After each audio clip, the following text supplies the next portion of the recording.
Assalamualaikum warahmatullahi wabarakatuh. Hamidan lillah wa sholliyan ala rasulillah. La haula wa la quwwata illa billah, ma ba'du. Ila hadratin Nabil Mustafa Muhammadin sallallahu alaihi wasallam fi sirril Fatihah. A'udzu billahi minasyaitonir rajim. Bismillahirrahmanirrahim. Rabbil alamin. Ar-Rahmanir Rahim. Maliki yaumiddin. Iyyaka na'budu wa iyyaka nasta'in. Ihdinas siratal mustaqim, siratal ladzina an'amta 'alaihim ghairil maghdubi 'alaihim waladdallin. Amin. Ya. Kita masuk pada hadis yang ke-25.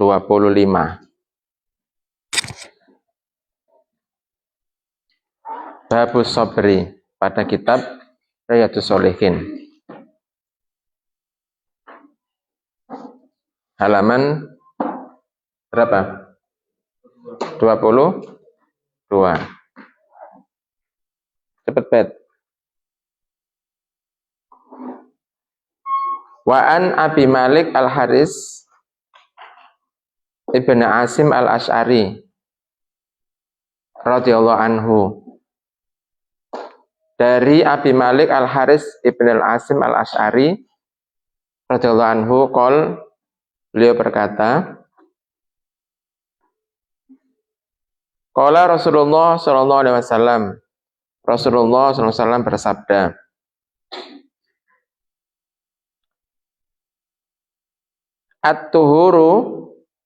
At-tuhuru satrul iman. Kebersihan adalah satrul iman, separuh dari keimanan. Kebersihan adalah separuh atau setengah dari keimanan. Walhamdulillah, dan kalimat alhamdulillah tamla'ul mizan.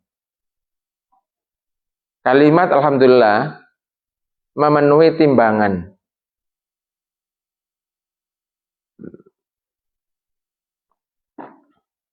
Wa subhanallah walhamdulillah, dan kalimat subhanallah dan alhamdulillah tamla'ani au tamla'u ma baina samawat wal ard, memenuhi. Keduanya memenuhi, ya, yaitu memenuhi di antara langit dan bumi. Ya, subhanallah walhamdulillah itu pahalanya sampai penuh. Langit dan bumi itu keamot-amot, ya, penuh. Dua kalimat ini. Wassolatu nurun, solat adalah nur. Nanti kita bahas nur itu apa. Ya. Wassodaqo burhanun, sodaqo adalah burhan. Nanti burhan juga akan kita bahas apa. Ya. Ada keterangannya.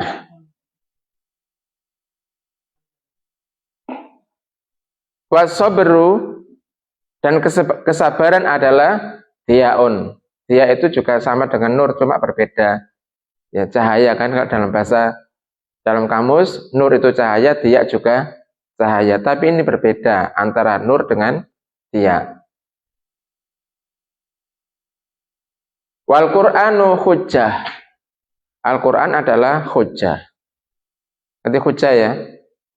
Jadi dalil. Wal Qur'anu hujjatun laka, hujjah bagimu, au alaika, atau atas kamu. Ya, nanti akan kita bahas apa yang dimaksud laka sama apa yang dimaksud alaika. Kulun nas yahdu babai'un nafsahu. Semua manusia itu yahdu itu beraktivitas, ya, beraktivitas. Babai'un nafsahu, membeli dirinya, menjual dirinya.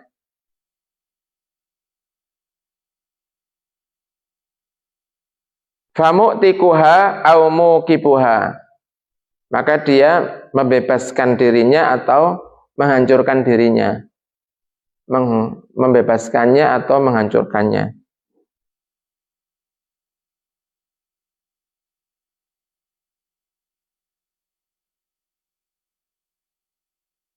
Ya, tentang syarah dari hadis ini, ya.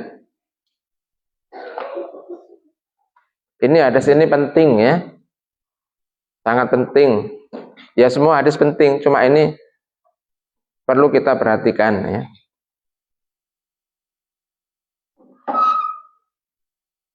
Sarku hadisin at-tuhuru satrul iman walhamdulillahi tamla'ul mizan. Sarah dari hadis kebersihan adalah separuh dari keimanan. Dan walhamdulillah, ya, itu memenuhi timbangan, yaitu nanti di akhirat. Nanti di akhirat. An Abi Malik al-Haris, ini penjelasannya, ya. An Abi Malik al-Haris bin Asim al-As'ari radhiyallahu anhu qala, yang tadi, ya, kita bahas. Terakhir dari rawahu Muslim. Tarjamah dari rawi adalah Al-Haris ibnu Asim al-As'ari adalah sahabat. Siapa dia? Dia adalah sahabat, ya, sahabat Nabi. Nah, hanya saja ada ikhtilaf, perbedaan terkait dengan namanya itu. Ya, As'ari itu nisbah terhadap kabilah di Yaman. Dari mana Al-Asy'ari? Dari kabilah dari Yaman. Ya, maka dikatakan Asy'ariyun. Nah, yang sahih bahwasanya dia bukan Abu Musa al-Asy'ari yang masyhur. Ya, bukan itu yang dimaksud. Ya. Li'anna dzaka ma'ruf bi kunyatihi, karena beliau itu dikenal dengan nama kunyahnya. Nama apa? Nama panggilannya. Ya. Sedangkan dia wahada ma'ruf bi ismihi. Sedangkan ini itu dikenal dengan namanya, bukan kunyahnya. Ada orang yang lebih terkenal dengan nama apa ya? Nama panggilan itu nama apa ya kalau di sini, ya? Ya, seperti misalnya kamu tahu enggak Rhoma Irama itu? Tahu enggak? Itu nama aslinya apa nama panggilannya itu? Nama panggilannya kira-kira? Enggak tahu kan? Belum tentu itu nama aslinya, juga belum tentu. Tapi nama kunyahnya itu lebih terkenal daripada nama aslinya. Ya. Seperti biasanya bintang film Iwan Fals, ya. Iwan Fals, tahu kenal Iwan Fals enggak? Enggak kenal. Ya udah, enggak apa-apa, enggak harus kenal, ya. Nah, biasanya lah ini adalah nama aslinya, bukan nama kunyah, bukan nama yang biasa dipanggil, ya. Nah, beliau mata bita'un fi khilafati Umar bin Al-Khattab. Ya, beliau meninggal pada masa kekhalifahan Umar bin Khattab. Terkait dengan siapa sebenarnya Abi Malik al-Haris bin Asim al-Asy'ari ini. Nah, kemudian qala Ibnu Hajar al-Haytami rahimahullah, ya. Coba diperhatikan. Ibnu Hajar al-Haytami mengatakan hadal hadis aslun azimun min usulil Islam. Hadis ini adalah asal yang agung, ya, pokok yang agung dari pokok-pokok agama Islam. Hadis ini. At-tuhuru satrul iman. Ya. Ini menjadi pokok agama yang agung. Harus diperhatikan ini. Nah, kemudian alasannya li istimalihi ala muhimmatin qawaididdin. Karena ya ini meliputi semua hal yang penting.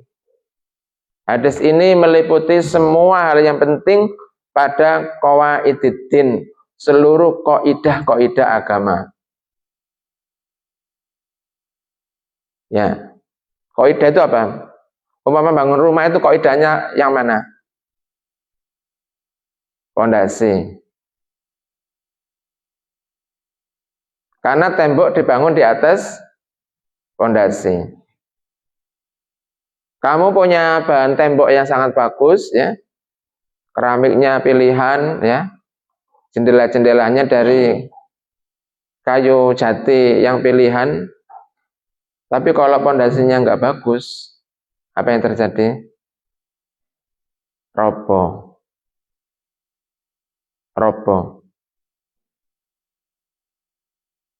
Persoalannya pondasi itu ditanam di tanah.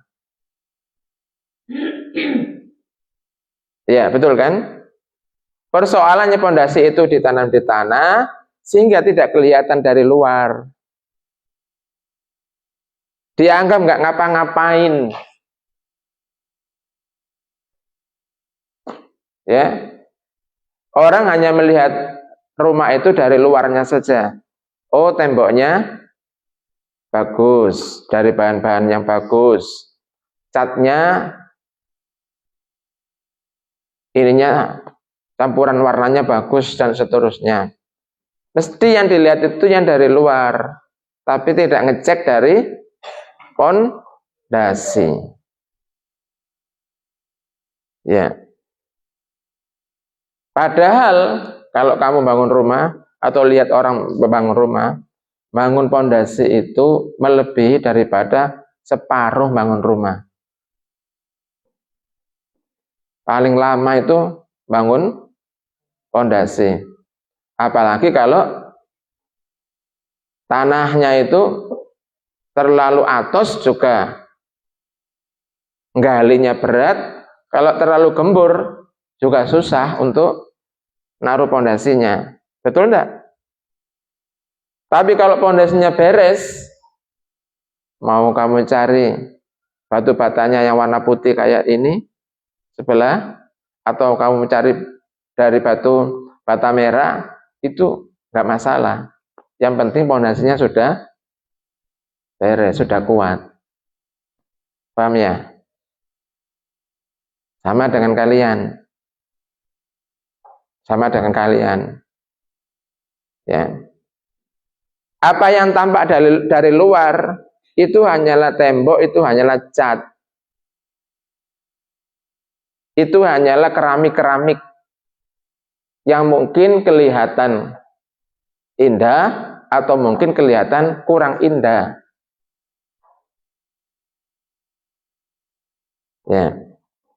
Lalu orang kemudian, wow, ini bisa ini bisa itu. Ya. Tetapi pondasinya tidak dilihat. Nanti keluar dari pondok, yang kemarin hafalannya itu 30 juz, jebol semuanya.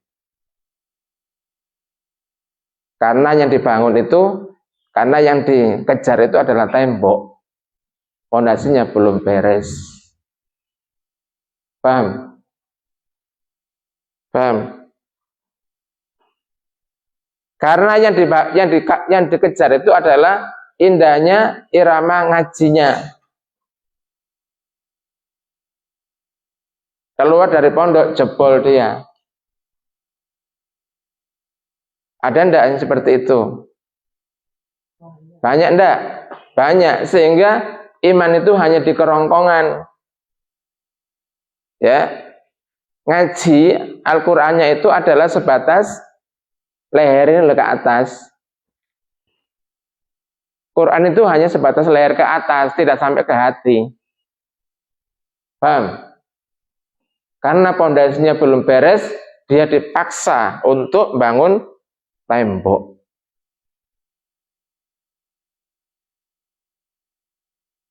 Digubu-gubui pisan. Apa? Yang sana itu loh, temannya ini sudah sampai 15 juz. Kok yang di sini masih 2 juz? Ya. Apa? Yang di sana itu loh, apa namanya, bahasa Arabnya sudah seperti itu, yang di sini kok masih seperti ini. Ya. Padahal setiap orang itu mempunyai pondasi yang beda-beda. Tanahnya itu beda-beda. Ada yang tanahnya itu cukup apa namanya, cukup keras, ada yang sedang, ada yang lembek. Terlalu lembek juga masalah, terlalu keras juga susah. Nah, sedangkan membangun pondasi itu membutuhkan waktu. Nabi membangun pondasi dakwah di Mekah berapa tahun? Sebelum apa namanya, terang-terangan. Ya, yang di rumahnya Al-Arqam itu loh. Berapa? 3 tahun itu nggak kelihatan apa-apa. Umpama sekolah itu 3 tahun itu Nabi itu nggak menghasilkan apa-apa. Nggak ketok, nggak turun kena di lomba no. Paham? Sebab yang dibangun oleh Nabi itu adalah pondasi terhadap kelompoknya Nabi Hizbur Rasul yang nanti akan mengguncang kota Mekah, yang akan mengganti garis sejarah di Mekah. Itu membutuhkan waktu 3 tahun untuk membangun pondasi. Paham? Sehingga pondasi ini, kaidah ini, usul ini menjadi hal yang paling penting dari semuanya. Paling penting dari semuanya, yang harus dipastikan dia itu kokoh. Ini mau dibangun berapa tingkat? 1, kalau begitu pondasinya sekian, 0,5 meter cukup. Ini mau dibangun berapa tingkat? 2 tingkat, harus lebih dalam lagi. Besinya dengan besi yang lebih lebih tebal. Paham? Ini anak ini mau dibawa kemana? Anak ini mau dibawa ke Mesir, iya. Yang negerinya Fir'aun itu, iya. Nanti kalau ketemu sama Fir'aun gimana? Coba. Ya, berarti pondasinya harus kuat, harus kokoh. Melebihi kekokohan piramida yang dibangun oleh Fir'aun. Melebihi itu pondasi keimanannya. Kalau kita ngomong masalah usul, masalah qawaid. Paham? Jadi dalam tahap-tahap awal ini adalah membangun qawaid. Apa qawaid? Sama dari qaidah. Kalau dalam bahasa bangunan dia ada apa? Tadi pondasinya. Ojo digupui. Paham? Apa ini sudah pernah dibangun pondasi dari sebelumnya. Kemudian dilihat, lah kok ngene pondasi nih. Kira-kira bisa enggak dilanjutkan? Bisa enggak? Enggak bisa. Bongkar lagi. Dan itu lebih susah daripada bangun baru. Lebih susah daripada bangun baru. Pondasinya harus dibongkar lagi, dibangun baru. Sebab apa? Akan dipasang apa namanya, kalau bangun rumah itu namanya cakar ayam. Tahu cakar ayam enggak? Jadi yang namanya besi itu di bawahnya itu dikasih kotak-kotak yang kayak sepatu begitu. Sehingga ketika dia dibangun nggak akan roboh. Jarak antara tiang dengan tiang di situ lebih dalam ininya, yang namanya sepatunya tadi itu. Bangun pondasi. Nah, kalau pondasinya kuat, kamu mau dibawa kemana? Mau dibawa ke Rusia itu loh, nggak masalah. Di negeri komunis. Paham? Mau dibawa ke Amerika itu loh, nggak masalah. Paham? Sebab pondasi itu kokoh. Nggak akan bisa digoncang oleh gempa, nggak akan bisa digoncang oleh angin. Tapi kalau pondasinya itu hanya berupa bata merah atau batu bata putih cuma 20 cm, ya nggak bisa dibangun tembok. Bisanya dipakai untuk bangun triplek, untuk apa? Untuk rumah sementara seperti warung-warung di pinggir jalan itu. Kalau dipaksakan dibangun, jebol itu nanti. Ngerti? Ibrahim ngerti?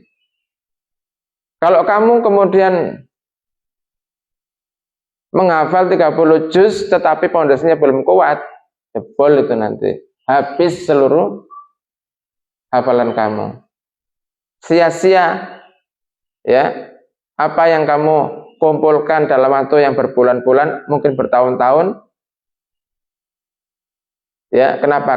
Karena hafalan itu tidak dibangun di atas fondasi. Ya. Paham ya? Ya, silakan ambil air wudhu. Kalau nggak punya wudhu, apa namanya, sudah punya wudhu ya tinggal disiram saja apa wajahnya. Paham ya? Nah, bagaimana cara mengetahui pondasinya kokoh atau tidak? Gampang. Kalau bangunan ya tinggal dilihat, tukang tahu itu. Tapi kalau orang bisa dilihat. Kira-kira kalau dia ngomong itu sesuai hawa nafsunya atau sesuai dengan pondasinya, akidahnya. Kalau dia itu ngomong tapi bahasanya kok tidak sesuai dengan akidahnya, ya berarti pondasinya belum kuat. Nggak sesuai malah apa namanya ngelawan. Oh, berarti pondasinya harus dibongkar, bukan sekedar diperbaiki, bongkar pondasinya. Paham? Karena yang membedakan antara orang muslim dengan orang non muslim itu pondasinya, meskipun kadang-kadang kelihatannya sama. Kadang-kadang kelihatannya sama. Ya, sebuah perbuatan itu apakah ada non muslimnya pakai hijab? Ada. Ya. Apakah ada muslim yang pakai hijab sama dengan non muslim yang pakai hijab tadi? Ada. Tapi yang satu yang muslim pakai hijab itu berdasarkan, kenapa Mbak sampean kok pakai hijab? Karena Allah memerintahkan yang muslim. Ya non muslim, mengapa kamu pakai hijab? Karena kelihatan bagus. Fashionnya sekarang itu pakai hijab, meskipun dia non muslim. Ngerti? Secara perbuatannya sama persis, tetapi tujuannya beda. Ngerti apa tidak? Apakah ada orang yang ke Mesir, belajar ke Mesir itu tujuannya bukan untuk apa namanya memenuhi kewajiban? Banyak. Ya. Untuk apa? Kaya-kayaan. Ya. Sehingga apa? Sehingga yang namanya komitmen, tahu komitmen enggak? Apa komitmen? Apa komitmen? Apa? Komitmen itu ya kesungguhan, azam itu komitmen. Ya Zam. Tahu azam enggak? Kesungguhan yang kuat, tekad yang kuat. Nah, sehingga ketika kemudian kaidahnya belum kokoh, mesti komitmennya tidak kokoh.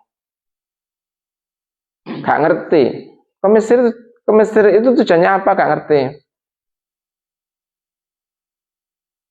Maka sebelum beres yang ini, nggak usah dikirim kemana-mana.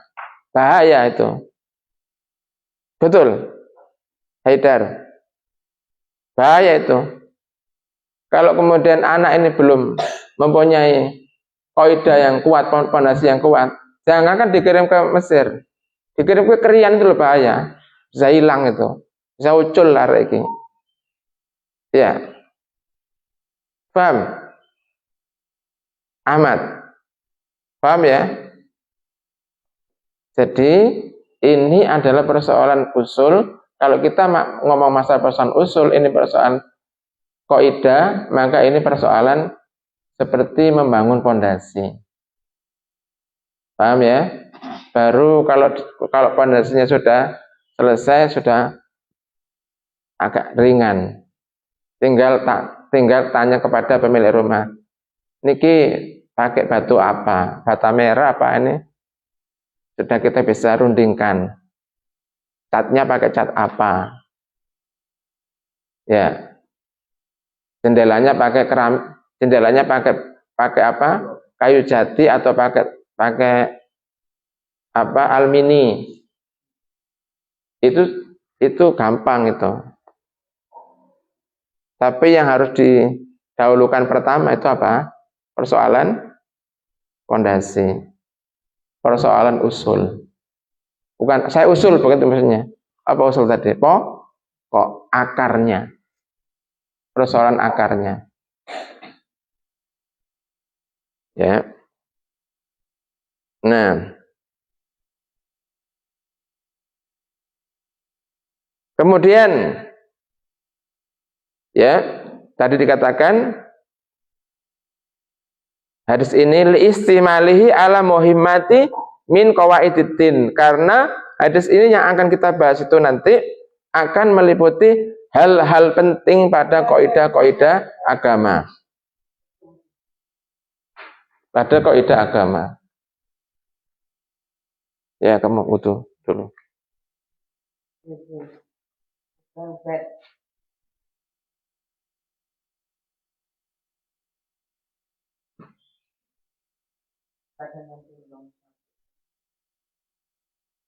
Jalan cepat.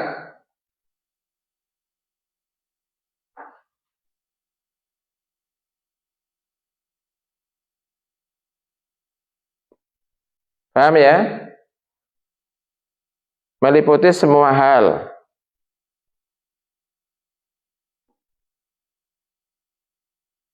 Kemudian bal nisfuddin.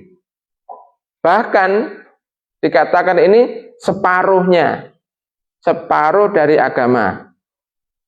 Yang akan kita bahas ini. Sudah meliputi semuanya, separuhnya. Bal alat dini jami'ih, bahkan semuanya. Bi'iktibari maqararnahu minas sabri. Dengan pelajaran yang bisa kita ambil dari lafaz as-sabri.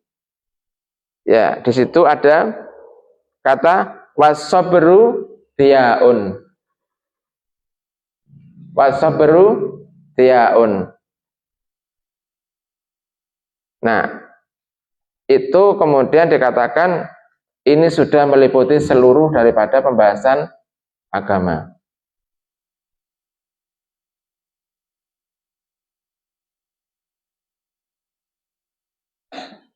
Dan juga pada lafadz wa fi mu'taqiha wa mauqibiha, ya. Yang juga nanti akan kita bahas, ya. Baik. Sekarang kita bahas apa yang disebut dengan at-tuhur.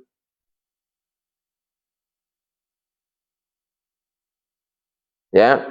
At-tuhur adalah fi'lun ma yatarattabu alaihi raf'al hadas.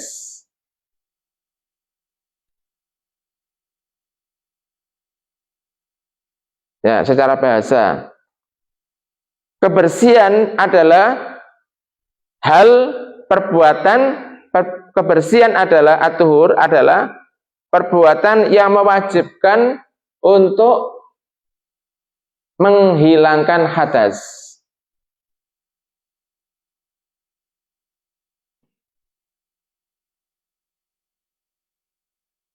Menghilangkan kotoran.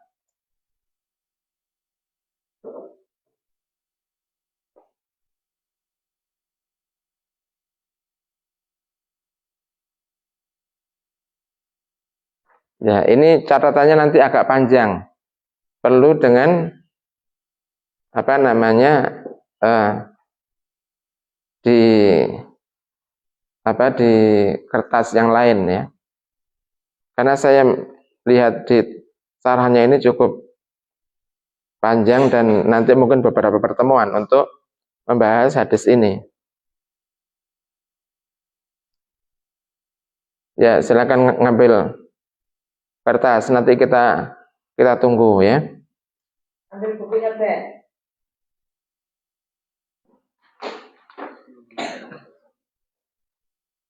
Biar tidak dipunsel-punsel. Apa tidak cukup kalau kamu tulis di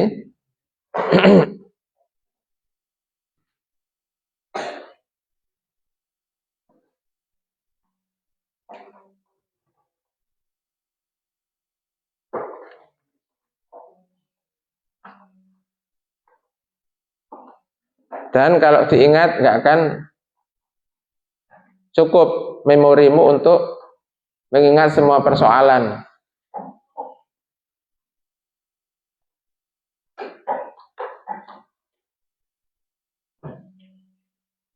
Jadi at-tuhur ini adalah perbuatan. Ya. Karena pada sarahnya itu kalau dibaca dengan fathah bil fathi adalah lilma. Nanti ini sebanyak kepada air. Kalau at-tahur itu berarti air.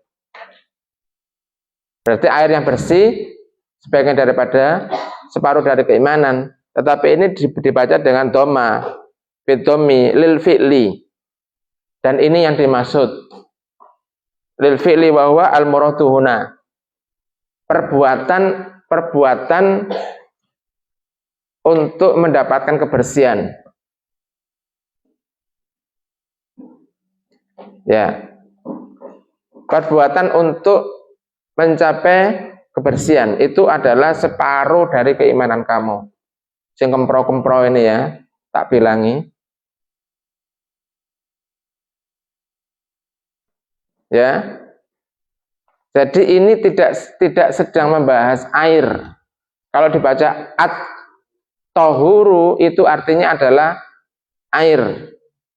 Tapi kalau at-tuhuru itu adalah al-fi'lu, perbuatan dalam rangka untuk mendapatkan kesucian dengan menghilangkan hadas. Baik di badan, kalau itu hadas, ataupun yang kamu pakai untuk sholat, kalau itu pakaian, atau yang kamu tempati untuk sholat. Ya. Dan itu yang dilihat pertama kali orang itu adalah kebersihan. Bersihan. Jadi kalau kemudian kamu itu nggak bisa bersih, udah, Islammu ini kacau. Paham? Nggak ada itu. Separuh keimanan itu sudah dibahas di awal. Masa sholat nggak bersih? Coba. Masa sholat baunya setengah meter kecium? Ya. Baik itu badannya atau itu pakaiannya atau tempatnya. Emproh. Kita ngomong ini bukan masalah slogan ya. Tahu slogan enggak? Apa slogan? Tahu? Tahu slogan enggak? Enggak tahu. Slogan. Ya, memperingati dengan Maulid Nabi kita, misalnya dengan memperingati Maulid Nabi Muhammad SAW, kita bumikan Al-Quran. Nah, kayak semboyan, tahu semboyan enggak? Nah, tapi ternyata selesai acara dilipat, besok itu Al-Qurannya dilupakan. Itu berarti cuma slogan, cuma semboyan saja. Tong kosong nyaring bunyinya. Kamu tahu tong kosong nyaring bunyinya? Enggak tahu. Nah, itu peribahasa. Nah, kamu harus banyak menambah kosakata, ya. Setiap bangsa itu mempunyai peribahasa atau peribahasa enggak? Bahasa yang indah untuk mencerminkan sesuatu.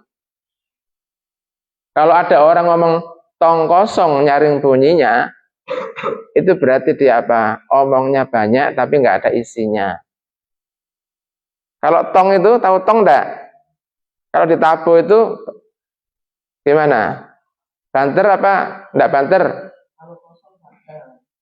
Kalau tongnya itu tong kosong ditabuh, keluar suara enggak? Galon itu loh, kalau ada isinya. Maaf, kalau enggak ada isinya, bisa enggak dipakai untuk banjari? Bisa. Kalau ada airnya, bisa? Enggak bisa. Jadi omongannya banyak itu biasanya kosong otaknya. Apa maksudnya? Tong kosong nyaring bunyinya. Biasa harus yang bodoh-bodoh itu omongnya akeh, harus yang pinter-pinter malah ngomongnya sedikit. Ngerti? Itu peribahasa.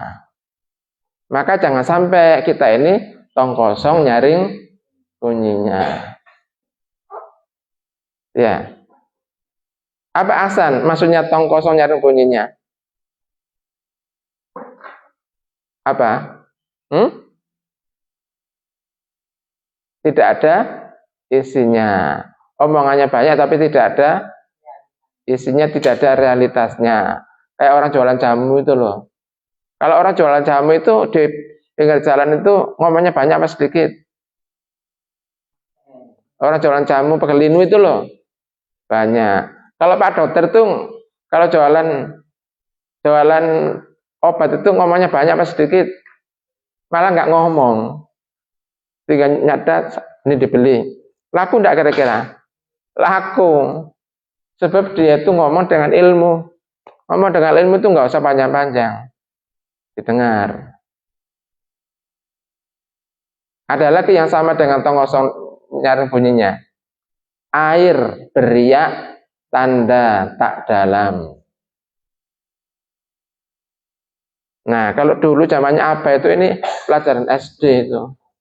Sekarang nggak ada pelajaran itu. Apa maksudnya daripada air beriak tanda tak dalam? Air yang keluar bunyinya kericik-kericik itu. Air yang bunyinya kericik-kericik mengalir itu dalam apa tidak dalam? Tidak dalam. Air beriak tanda tak dalam. Lawannya air tenang menghanyutkan. Bahaya itu air tenang menghanyutkan itu. Dipikir airnya itu nggak ada apa-apa, tiba-tiba kamu tenggelam di situ. Ya, hati-hati kamu sama di situ, air tenang menghanyutkan. Ya, betul. Ya, jadi orang yang tenang ini malah berbahaya.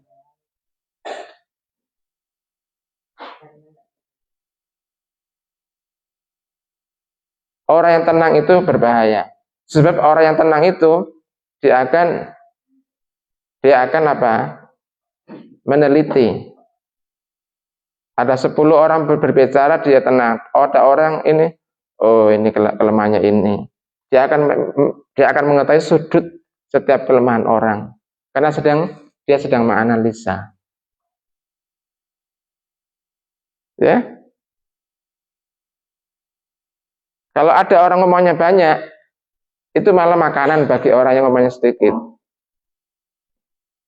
Oh ini karakternya begini, oh ini. Dan tahu kelemahannya semuanya, dia baca itu. Paham? Makanya kalau kamu semakin dewasa, kamu harus semakin dalam ilmunya. Omonganmu semakin sedikit. Kamu hanya ngomong pada keadaan yang dibutuhkan. Tapi nek wis dikokon ngomong, mau ngomong berapa jam, kuat. Kenapa? Ilmunya banyak, keluar semuanya. Betul enggak? Saya setiap kali pengajian itu mesti bertanya, saya dikasih waktu berapa? Seperti kemarin di Firdaus itu. Setelah apa namanya, Mahlul Qiyam dan sebagainya, sudah jam 8.15. Saya dikasih waktu berapa? Kemudian tentu kan nggak enak jawabnya. Kalau nanti di waktu sampai jam 11 itu kan cuma basa-basi. Masa ngaji sampai jam 11? Ya, kalau jawabnya itu sebentar saja, sungkan sama pembicaraannya, betul kan? Mosok berarti aku gak seneng kalau pengajian. Itu kan kita baca, ngerti enggak? Pertanyaan ini sebenarnya bukan untuk dijawab. Sebab jawabannya kembali kepada yang bertanya. Betul enggak? Betul apa tidak? Dari pengalaman begitu. Nah, maka kemudian saya dikasih waktu berapa? Maka kemudian saya katakan, saya akan mengatakan selama paling cepat 30 menit, paling lama 45 menit. Jam 9 harus selesai. Nah, seneng kan berarti. Ibu-ibu langsung seneng. Kan ada ibu-ibunya. Nggak mungkin ibu-ibu itu sampai jam 10, nggak mungkin. Wes ngene apa namanya? Lunggune wes apa namanya? Ada begitu nggak mungkin. Sebab beliau sudah duduk sebelum sholat isya. Jadi jam 9 harus selesai. Berarti materi itu harus selesai jam 9. Ya. Maka kan bisa ditata, materi 2 paragraf ini harus selesai.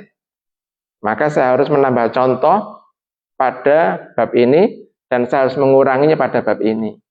Jam 9 pas kurang 3 menit saya tutup. Sama doanya jam 9 pas, nggak nambah, nggak ngurang. Itu bisa memperkirakan.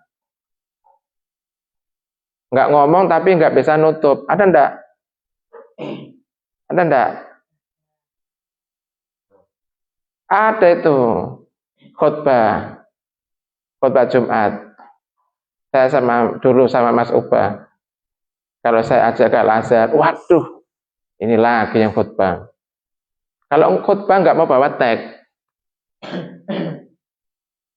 Kalau khutbah ngomong sendiri begini, itu untuk orang yang public speaking-nya bagus, itu hebat.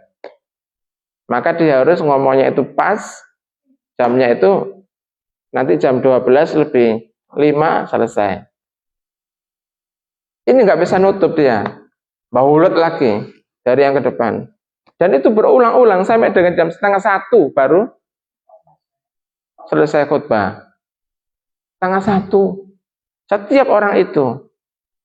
Saya Mas Subah itu nggak mau kalau apa namanya Mas SD ketika sholat Masjid Al-Azhar itu wis gak nang kono ya. Khotbah suwe. Cuma itu aja, orang itu aja yang khotbahnya lama, yang lainnya itu normal. Jam 10, jam 12 lebih 10 udah selesai. Ini jam 12 lebih 30 baru selesai. Berarti apa? Tidak bisa memperkirakan. Isinya bulat saja. Paham ya? Nah, air beriak tanda tak dalam, terus air tenang menghanyutkan. Itu bahaya air tenang itu. Kadang-kadang di bawahnya ada pusaran. Ya, kelihatannya kecil kayak pusaran, tapi itu nyedot. Kabarnya kalau di Sungai Nil begitu ya, Mbak Bim ya. Ada aliran-aliran bawah ya. Yang orang Indonesia ketemu air langsung nyebur di situ, tapi kemudian nggak balik. Ya, makanya hati-hati dengan air itu hati-hati. Ya, kalau di Kalimantan apa bahayanya? Ada buaya, bajul, kadang-kadang anakonda, macam-macam kita nggak tahu yang di dalam itu apa. Itu udah air-air yang tenang itu, di rawa-rawa itu. Ya, tapi kalau ada air-air yang deras segitu, ya nanti dapat ikan wader, ya ikan-ikan yang enak digoreng yang kecil-kecil itu malah tidak bahaya. Airnya beriak. Ngerti beriak, nah, bergelombang yang kericik-kericik gitu loh. Gitu. Nah, kita sebagai seorang muslim itu kemudian menjaga lisan, ya. Menjaga lisan, berbicara kalau penting saja. Kemudian ini kita masih bahas bahasa. Al-mizan, apa al-mizan? Alladzi tuzanu bihi al-a'mal yaumal qiyamah. Yaitu timbangan. Al-mizan adalah timbangan di mana seluruh amal kita akan dihitung pada hari kiamat. Itu mizan.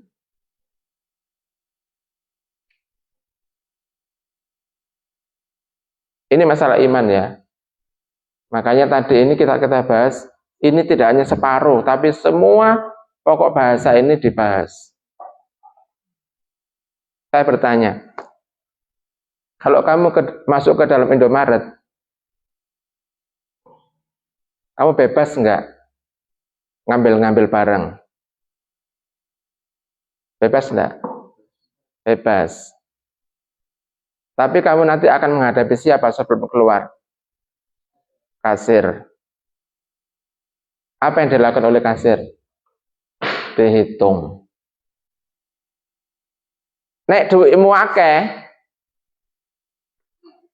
satu keranjang bisa kamu bawa pulang sesuai dengan modal yang kamu miliki. Betul enggak? Tapi kalau kemudian uang kita itu sedikit, barang itu nggak bisa keluar dari kasir. Ya, betul ya.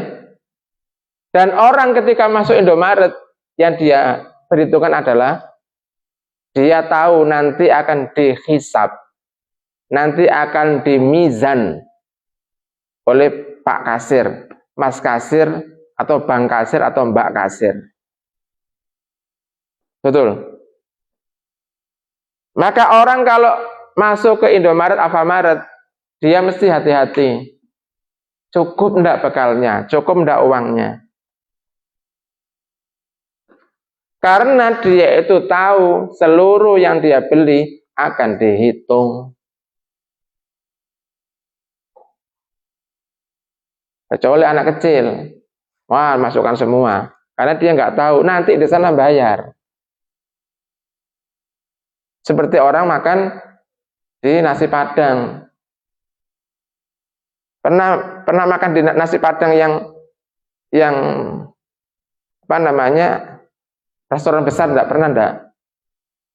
Nasi padang itu. Kamu 3 orang ya. Semua makanan itu dikeluarkan. Sak meja itu penuh. Ya. Sak meja itu penuh. Kamu pikir itu ini banyak. Ternyata apa? Nanti dihitung, itu tahu mereka caranya. Yang piring sana itu jumlah ikannya berapa, piring sini jumlah dagingnya berapa, nanti dihitung itu. Tahu itu. Saya pernah begitu itu. Oh, banyak sekali. Ya nanti akan bayarnya itu nanti setelah selesai. Gimana caranya bayarnya? Nah, itu ternyata dia punya catatan, ya. Ya mungkin setiap satu piring itu ikannya sudah dihitung mungkin ya. Sudah dihitung ya. Tadi jumlahnya 5, sekarang kok kurang jadi 3, berarti diambil 2. Itu apa namanya? Sejak saat itu saya nggak suka kalau ke mana nasi Padang itu. Kenapa? Berarti yang diberikan bekas orang lain berarti ya. Ngerti maksudnya? Enaknya nasi Padang yang apa namanya? Yang sederhana itu yang langsung nunjuk, ini aja, ini selesai. Gak usah ditunjukkan semuanya. Kalau dimakan semuanya itu kayak orang apa? Kalau nggak dimakan itu sudah di ini kayak orang nggak punya uang, kan begitu. Iki paling kepingin bayar titik dan seterusnya. Nah, karena nanti akan dimizan. Orang yang akan dihitung amalannya, maka dia akan hati-hati dalam beramal, berkegiatan. Paham? Jadi yang kamu lakukan kayak begini, hitungannya apa? Positif apa negatif? Positif. Masuk dalam timbangan positif. Habis ini kemudian apa namanya keluar ada yang macam-macam, ada yang tersinggung karena ngomongannya kurang tepat, negatif. Ya betul kan? Kemudian nanti sholat positif.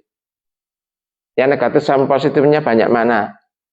Oh banyak positif, berarti surga. Oh banyak negatif, berarti neraka. Ngerti? Siapa yang terus menghitung amalnya, maka pasti dia hati-hati. Aku mau mari salah.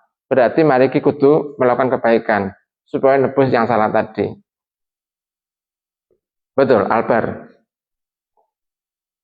Kalau kamu tahu bahwa saya nanti akan ditanyai perbuatanmu, kira-kira kamu hati-hati apa ngawur saja kalau berbuat? Hati-hati. Jadi kita masih bahas masalah mizan. Yang kedua adalah tuhur. Paham ya? Jadi tuhur ini yang dimaksud adalah tohir apa tuhur? Tuhur. Kalau tohir itu airnya, kalau tuhur itu perbuatannya. Perbuatan untuk mendapatkan kesucian. Dan itu adalah separuh daripada iman. Jadi sebagai santri harus resian, bersih. Ya. Jangan sampai ada kalimat iki penampungan pengungsi apa penampungan yatim piatu atau apa yang anak terlantar. Ya, meskipun tempatnya sederhana, tetapi kalau kemudian dirawat dengan baik, maka itu akan menarik. Betul apa tidak? Ya, meskipun kamu nggak wanteng, tapi nek korengen, budiken, kokor-kokor, ngene panuen, ganteng asline, ambune sampai pahit. Ada ndak ambune sampai pahit itu? Bukan cuma lebus, kalau lebus lumayan. Kalau pahit itu sampai gitu loh. Saya pernah begitu. Ada orang turis dari enggak tahu dari mana keluarga. Bapak masih muda, ada suaminya, istrinya, ada anaknya 1. Waktu saya ngantar santri ke bandara itu di Soekarno-Hatta. Awalnya duduk saja, kemudian dia datang, turis itu, pasang suami istri sama anaknya kecil. Duduk di sampingnya Abah. Aduh ya Allah, baunya itu loh nggak kayak bau manusia. Ya, Kalau kuli aja masih kelihatan bau manusia, bau keringat. Ini antara keringat sama parfum sepertinya. Sepertinya antara keringat sama parfum, sehingga baunya aneh. Nah, sehingga baunya aneh. Itu apa yang biasanya itu betah, sama orang yang meskipun baunya itu saya masih bisa bertahan. Kan sungkan kalau kemudian ambone gak enak terus kita langsung pasang masker, kan nggak mungkin. Apalagi kan nggak mungkin kan. Nah ini luar biasa ini, situ. Ini begini, ini ganteng orang ini sebenarnya. Ya sudah boleh, hidungnya mancung, tinggi besar. Sebenarnya ganteng orang ini. Yang istrinya pun juga cantik sebenarnya. Tapi kalau kemudian nggak ada dan cantik, tak ambone sampai seperti itu ya, tidak diterima kalau di Paseban. Ya, melebihi daripada wedhus. Wedhus saja meskipun bau, ya. Tapi kalau wedhus kamu kasih parfum, ya mungkin baunya jadi aneh. Ya, paham ya? Jadi cara untuk membersihkan bau itu bukan dikasih parfum. Ya apa kan? Ya mandi. Sumber baunya itu karena terjadi kontaminasi antara keringat kamu dengan debu dan lain-lain sehingga menimbulkan aroma. Betul enggak? Nah, anak dari mana Indonesia itu, kulit dari Indonesia itu rata-rata itu apa? Gampang mengeluarkan keringat. Nah, keringat itu nempel di baju. Ya tentu saja di kulit, nempel di baju. Sehingga bajumu itu bau keringat. Nah, kalau ditahan sampai sak bulan, termasuk juga baju itu yang nempel dengan kamu itu termasuk spray. Betul enggak? Umpama kamu itu punya penglihatan seperti mikroskop, ya, dikasih penglihatan yang tajam seperti mikroskop. Tahu mikroskop enggak? Alat untuk melihat, bukan kuman. Alat untuk melihat benda-benda kecil. Maka di spray kamu itu yang enggak dicuci selama 1 bulan, itu banyak itu bakteri, virus, macam-macam nempel di situ. Paham? Ya. Malah sampai setahun. Ini gak beda, gak diombah. Lah ini. Nah. Jadi dicuci. Yang membedakan antara tempat tidurnya manusia dengan tempat tidurnya kambing, petek, doro itu, mereka nggak pernah nyuci tempat tidurnya. Ya, yang namanya kambing itu ya berak di situ, ngompol di situ. Ngerti? Jadi kalau itu adalah tempat tidur, ojo diompoli, ojo kemudian BAB di tempat tidur. Nah wis kadung, gak punya rencana metu dhewe. Nah, berarti segera dicuci. Jangan nunggu rame. Lu ampun kok ngene. Enggak kok apa-apa. Izin loh. Nah, sik kamu lihat apakah ada kuning-kuningnya. Oh, ada apa kuning-kuningnya. Masih enggak ngaku. Ya, dijempok. Tidak percaya. Baru ada jempol. Saya jempol dhisik. Tulit, ambun. Oh iya ada. Itu kan dolim itu namanya. Paham dah? Paham dah? Nah seperti itu. Maka dengarkan. Maka kalau semuanya bersih nggak akan ada masalah-masalah seperti itu. Bisa yang ganteng, pinter, kelaminnya resik, ya. Nek jelaskan tafsir itu sampai orang itu sampai terkesima. Wah ini bagus ini. Ya, jangan sampai kemudian kecerdasanmu itu tertutupi dengan kekemproanmu. Ngerti enggak? Kan orang melihat yang dari luar. Yang dari luar orang melihat, baru kemudian dalamnya sama tidak bersih apa tidak. Jadi tidak ada seorang muslim itu yang kempro. Paham? Tahu kempro enggak? Apa Ibrahim kempro itu Ibrahim? Enggak tahu ya kempro. Suka yang kotor-kotor. Tahu? Jadi PT itu suka yang kotor-kotor apa suka yang bersih-bersih? Kotor-kotor. Bebek bersih mana? Ayam sama bebek? Bersih ayam. Ya. Kamu pengen kayak manusia apa kayak bebek? Ya, tentu pengen seperti manusia. Paham ya? Taki paham ya? Jadi kalau kemudian kopia itu kamu pernah enggak lihat apa pakai kopia? Di sini ada pulau-pulaunya. Hah? Ya. Kalau kamu punya kopia sudah keluar pulau-pulaunya, sudah batunya nyuci. Bantal, ada pulau-pulaunya bantalnya.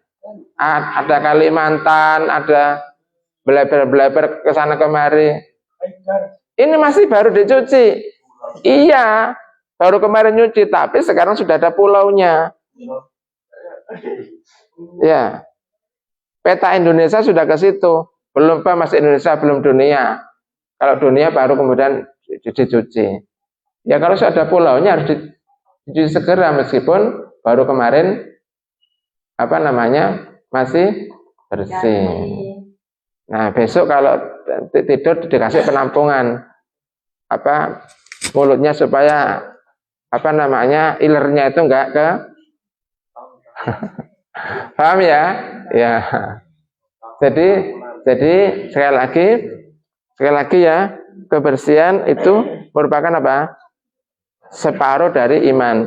Ini kebersihan ini yang dibahas air apa? Perbuatan. Berarti kamu harus melakukan hal yang menyebabkan bersih. Paham ya? Kamu melakukan hal yang kelihatan bersih.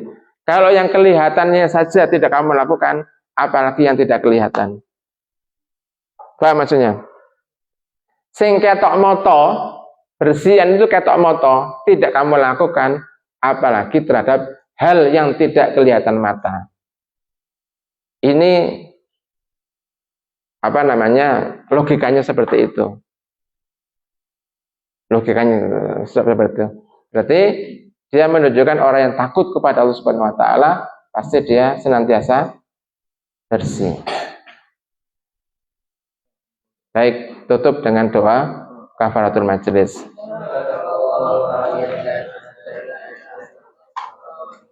Assalamualaikum warahmatullahi wabarakatuh.